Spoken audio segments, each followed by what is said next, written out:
Well, welcome to the Extremis Podcast Christmas special. Oh my gosh, have we got a program for you? You guys are going to absolutely love this. First off, I'd like to introduce my dear friends, Thomas A. Christie and Murray Cook, who just came up with the most phenomenal book, Christmas, or Scotland's Christmas. And I'm telling you, you guys, it's amazing. Although you didn't get the tartan quite right, this is the Santa Claus tartan here, so you need a little more gold in there. But that's okay. I'll let it slide this time. So why don't you guys tell us a little bit about yourselves? Well, lots to talk about. Basically, the idea from this book, it came around, quite by accident actually, because way back during the pandemic, Murray and I recorded a podcast with the theme of the history of Christmas in Scotland, and we had to get our heads together because we thought, well, how did Christmas take place in Scotland? How was it celebrated when it was banned for so long? So we had a quick 20-30 minute podcast about that. But someone else heard it and invited us to come and give a public presentation about it. And that was last year. So during that presentation, we got our heads together again and we thought, there's probably enough material here for a book. Let's really get into the nuts and bolts of it, find out exactly why Christmas in Scotland is so unique. But then, working out from that, once we really got into the research for it, we realised no one else had done it before. There had been no full-length account of history of Christmas in Scotland. And that really is all sort of spiraled from there. Well, and I would have to say, the way your history worked and the way that Christmas came about in Scotland, and literally took centuries and centuries and centuries to get to a point where you were catching up with the rest of the world. It was absolutely amazing because of the different religious aspects and also the different invaders that you guys had, and everything from, the Kirks to the Romans and beyond. So it's amazing you guys ever got Christmas off the ground. I mean, Murray, when you're an archaeologist, right? Yeah. So digging the past, digging up what's left behind, the rubbish that people leave. So it's obvious that Scotland's a cold place, and it gets cold and dark in the winter, and there's always a fear. There's a fear that the sun won't come back, and actually, how do you deal with that? So you have a midwinter feast. And then those traditions of midwinter feasts, the Vikings are doing them, the Celts are doing them, the Picts are doing them, the Christian migrants coming in with the Romans, they're reinventing them, they're mixing them with Saturnalia, with Mithras, and all of these things blending together to produce something uniquely Scottish, but pretty miserable to begin with. A period of sacrifice, a religious festival where if you partied, you might get struck down by plague. And it's really only kind of 1200, 1300, that period where we get European mainstream Christmas, very Catholic. Yes. A celebration of life. And actually that central message of Christmas, the most powerful being in the world, in the universe, born helpless into a manger, and then the celebration. And of course, everybody takes it as a point to go wild. There's drinking, there's people wearing masks, there's disguises, there's presents being given. And food and food and food and food and food. Some of the feasts you guys had would put anybody to shame today. And the problem is that none of that is in the Bible. Right. So if you kind of take a colder, purer look at the Bible and you get rid of the corruption, the flummery, the over-the-top ostentation, and you're left with a very cold message. And it's pure, and there is faith in God, but there's not as much fun. And famously, we get the Reformation late in Scotland. It kind of reaches Scotland later than anywhere else, and we take it more seriously. And we ban everything. We ban Christmas. We ban cakes. People are arrested for baking Yule bread. People are made to give lists to kind of ministers who are conducting interrogations. This is astonishing. Carols. God help you if you're caroling in the street.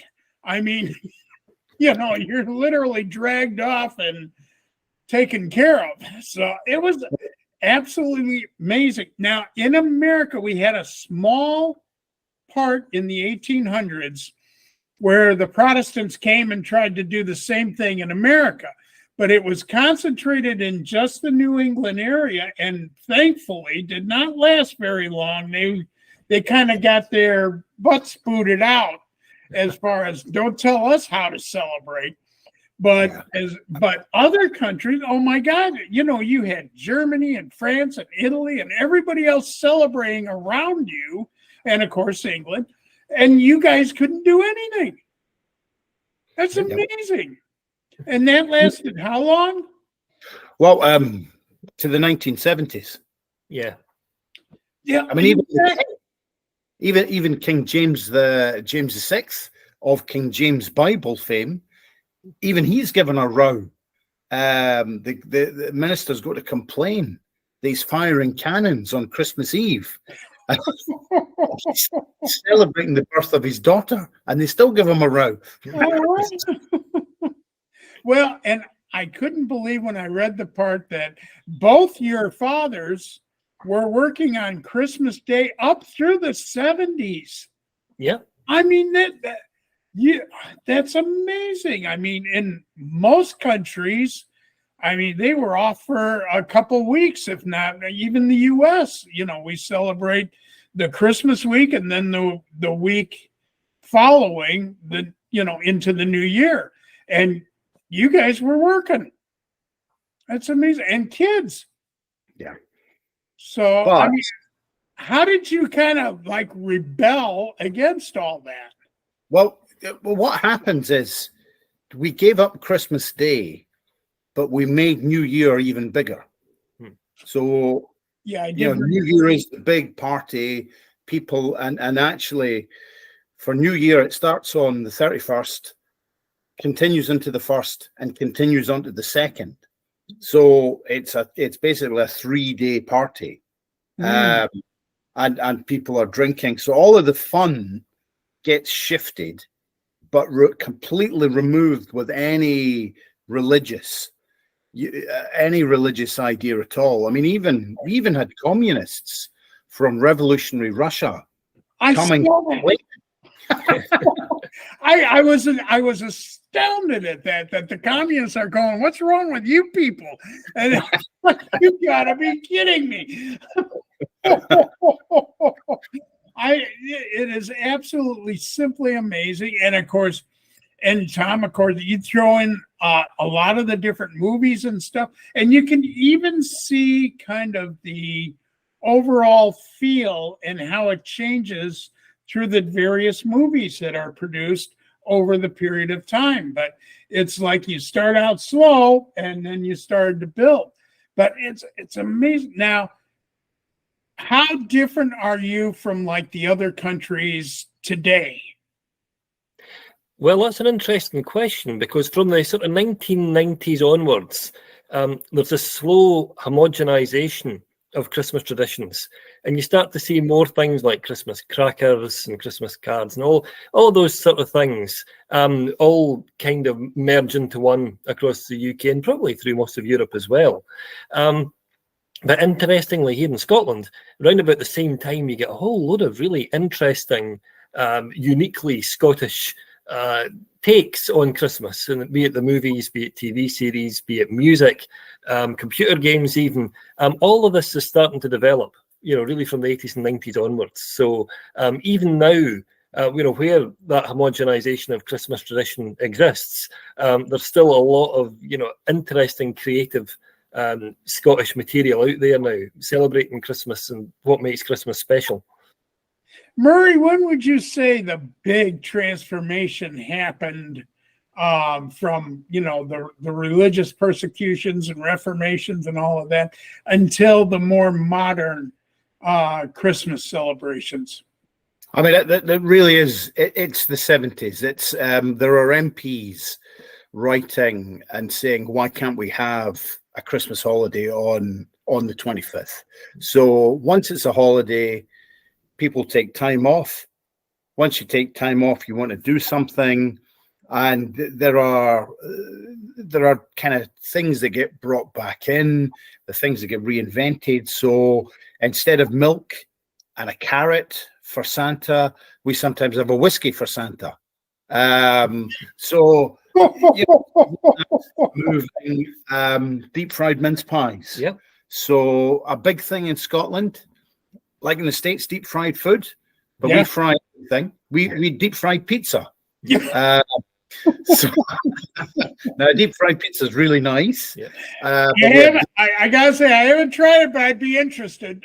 Well, come over. When you come over, have some deep fried pizza. So deep fried mince pies. Yeah, deep fried pigs and blankets. Deep fried pigs and blankets. And all of these things just combining with the need to party, the need to, this is really, it's shouting against the darkness. It is cold. It is dark. And this is us kind of, we are on the edge of the world. Beyond us, it's the Arctic. Yes, I know. And we don't see the sun for like 6 months. Yeah, it does get a little chilly up there.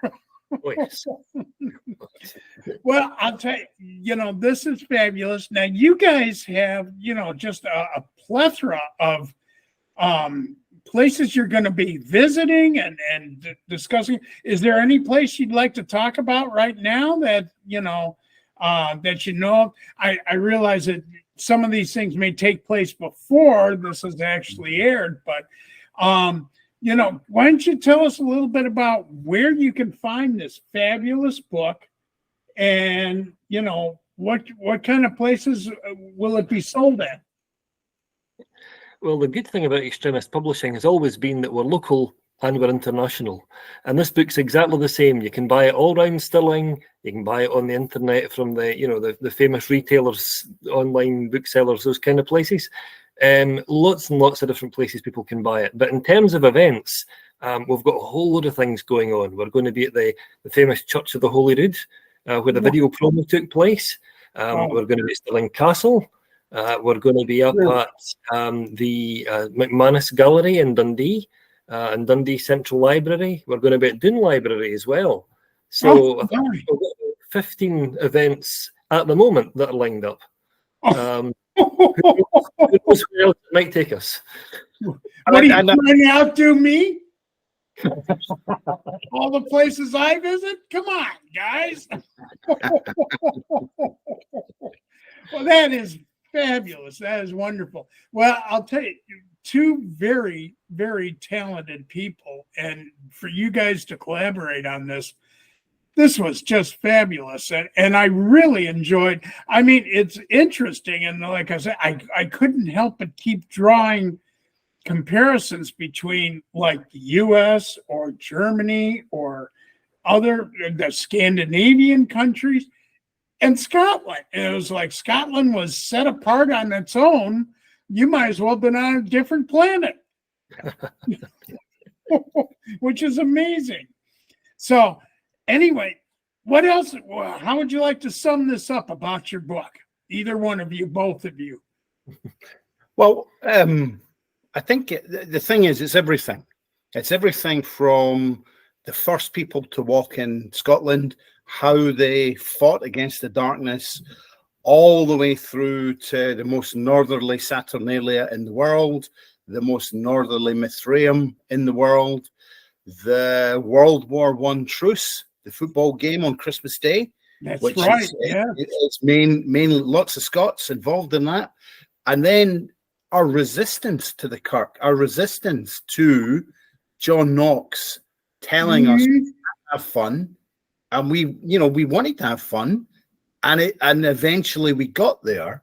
And actually, how we've made Christmas, we've kind of come back into Christmas. We've rejoined the world, and we'd like everybody to come to Scotland to see what Christmas is like here. Well, and you do. You have some beautiful festivals and some great celebrations and gorgeous decorations. So it's nice to see you are part of the world and really joining in on this, because it is a very magical time. And it's a very warm, wonderful time. And especially, as you said, when it's dark and it's cold, you need something to kind of, warm your soul. So, but I'll tell you, I so enjoyed reading this. I just can't tell you. You guys did an incredible job on this. I think you got a real winner here, and I'm going to look forward to seeing it go throughout the world and enlighten a lot of people about Scottish heritage. So you should be proud of yourselves, both of you. So Thank you. Thank you very much. Yeah, I mean, I was amazed at how many different facts, and I'm sure Murray would say the same thing, that we were discovering for the first time when we were researching this book. We talk about things like the wolver, which is this mythical creature way up north.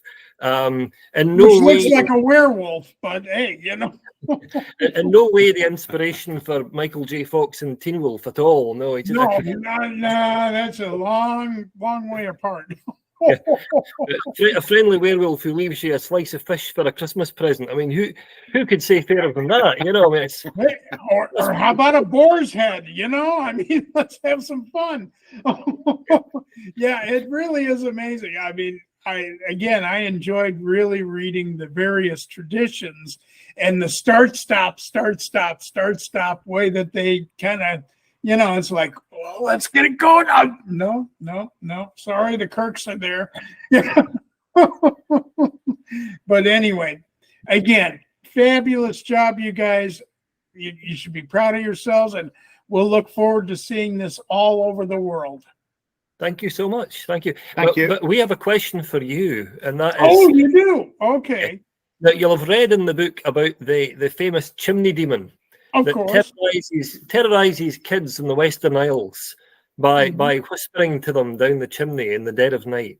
Yes. And we'd like to know what you, Santa Claus, are going to do to try and combat this anti-Christmas sentiment in the Western Isles. It keeps the kids honest. Well, as you know, in other countries all over Europe and other areas, and again up into the Scandinavian countries, and even now a little bit in America, I do travel with Krampus, and this is kind of a derivative of Krampus. So if you follow like the Krampus legends or, Black Peter and that type of thing, this kind of like went, for every good, you got to have a little bad. And this kind of like, so as far as what am I going to do with it? I'm going to wait until it plays out. And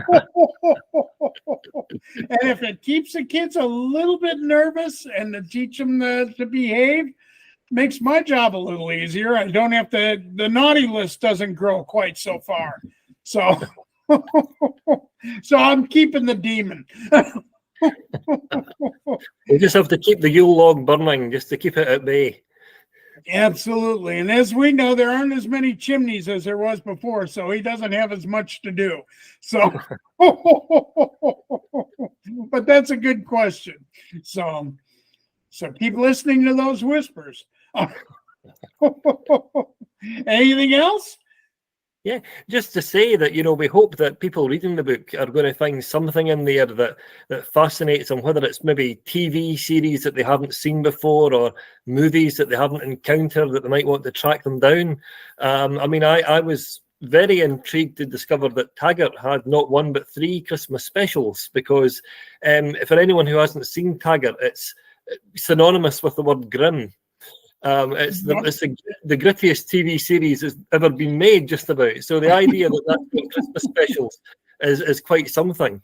And then all these Hallmark movies that are being made over here now, it's like a little kind of sub-industry. And I mean, poor old Murray here has had to watch things like Saving Christmas Spirit, which is all about an archaeologist who comes up to Fort William and starts excavating to the northwest of Fort William, which, if you're in Scotland, actually means the Atlantic Ocean. I'm sure Murray just loved that one. Well, I'm more the Carrie Elwes. Who was the lady? Brooke Shields. Yes, Brooke Shields. That's right. And I'm more in that kind of movie. I don't watch Bad Santas. I hear enough about it. I don't need to see it. But anyway, well, I want to thank you guys for taking the time and talking about this fabulous book, and wish you all the best of luck with this, and a blessed Christmas. And let's keep that Scottish celebration going. Don't let anybody get in the way and stop it again. Well, thank you so much for taking the time to speak to us. It's been an absolute pleasure to have a chat with you. And if you should happen to see that chimney demon when you're out on Christmas Eve, do please send it our regards. I'll put a bug in his ear. Well, Merry Christmas, both of you, and Merry Christmas, all our watchers and listeners, and thanks for checking in on this. So, and get the book. It's a good one. Thanks very much. Merry Christmas.